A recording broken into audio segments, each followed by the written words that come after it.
felt like my experience really matched what they were looking for. And I've also used it, as I said, for networking conversations. And I had a recent experience where I created a new resume to prepare for a networking conversation with someone with a connection to a nonprofit organization. And I really made sure that I was emphasizing the skills and experience I had that would be appropriate for that. This led to an introduction to this organization, and I've just started a paid consulting opportunity with this group. That's fantastic. Thank you. And I know I would not have gotten this far if I had shown them that initial resume that was very general, that didn't speak to the skills and the experience that they were looking for. I wouldn't have gotten there because it would have been too hard for them to see the connection. And by making it easy for them to see that connection, I was able to get something with them that I'm really excited about and feeling really happy to be able to pursue. So that's fantastic. I think the one thing that I'd love to hear is that the connection on paper turned into a connection when you actually went into the interview. That, that same sort of connection that happened just by reading the piece and them saying, this might be a possibility, we're interested, and then carrying that on into the interview and being able to for them to continue that connection.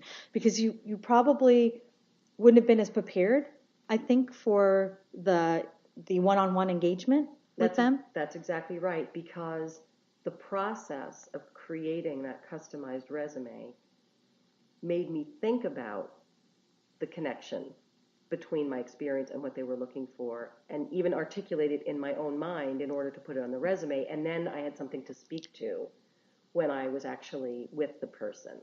So it's interesting how it feels on the surface like an exercise that's all about creating a document. But really what it's doing is it's clarifying in your own mind what your experience is, what you have to offer, and how you can position that to be clear to somebody else. And I think that's very important, because the next stage is once they've asked you to come in and do the interview. The interview is the hardest part. Yeah.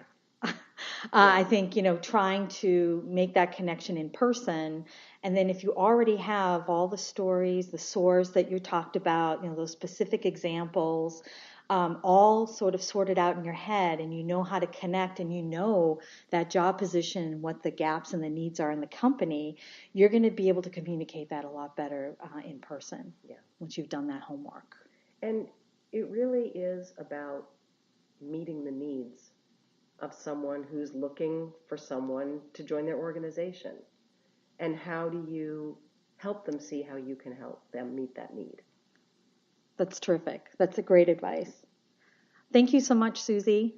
You're so welcome. Such a pleasure to be with you guys today. Thank you, and best of luck in your resume journeys.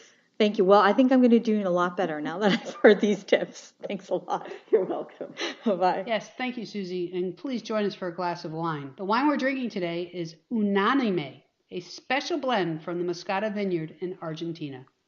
We would love to hear your stories and helpful hints on anything having to do with this episode or previous episodes. You can submit your stories, feedback, and suggestions for future podcasts by going to our website, www.over50andfired.com, and click on Contact Us or Post to our blog.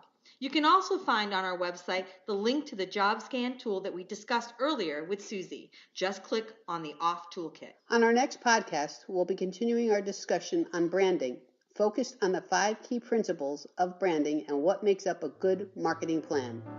Thanks for listening. Bye.